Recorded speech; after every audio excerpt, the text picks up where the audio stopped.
The country witnessed another Black Day on Thursday, December 20, when suspected armed bandits killed at least 25 people in attacks on two villages in Benin Magaji local government area of Zamfara state. Eyewitness account says a gang of armed men on motorcycles opened fire on farmers harvesting sweet potatoes on their farms at Garin Alilu village, killing 9 of them on the spot. The attackers were said to have returned to the community when the bodies of the slain farmers were being prepared for burial and killed 3 more others around 5 p.m.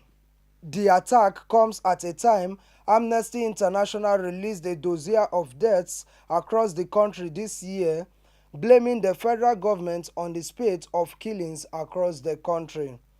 With the killings and recurring cases of assassinations, Iroegbu says Nigeria is fast becoming an insecure country. There's no day you open the pages of newspaper or tune into your television or listen to your radio that you didn't hear of Nigerians being killed.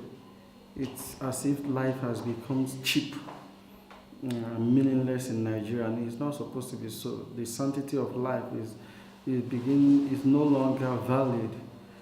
So, the bandits killing 25 gruesome is sounding as if it's becoming like a routine thing, which ought not to be so.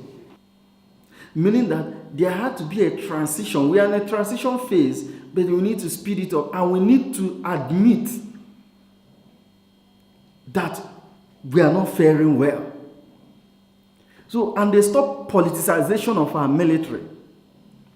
When the now government in power, when they were in the opposition, they played a lot of politics with our security.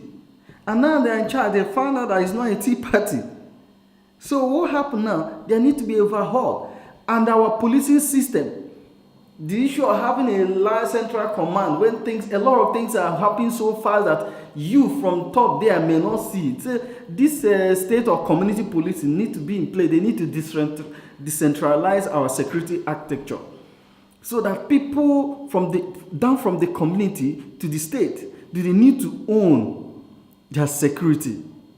There need to be people buy-in, people government synergy. Because what we have currently is military thinking they can do all, a detachment of our security architecture from the people. But people have a lot to contribute in terms of owning the operation, in terms of being involved in intelligence gathering and information dissemination.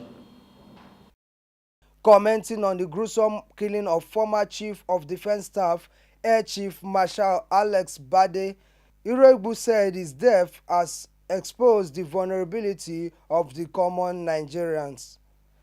I felt vulnerable. I don't know how that, but I felt vulnerable.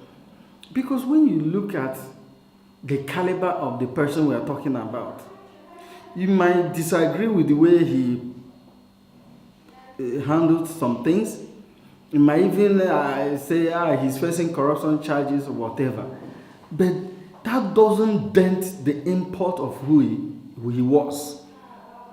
This is a four-star general, second to the highest military rank all over the world.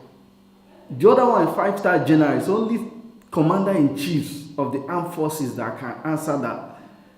Meaning he has reached the apex of his career, of what anyone can dream of immediately he enter military service. So he's not an ordinary person.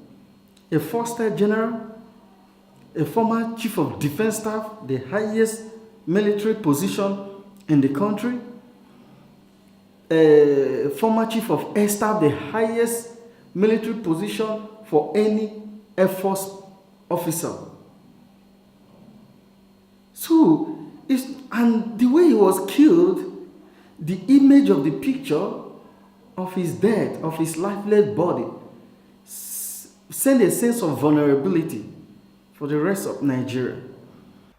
According to a recent report, No fewer than 6,562 Nigerians were slaughtered in 2018 alone through Boko Haram insurgency, herdsmen and farmers clashes, cult clashes, sectarian and communal clashes, kidnapping, ritual killing, armed robbery, among others.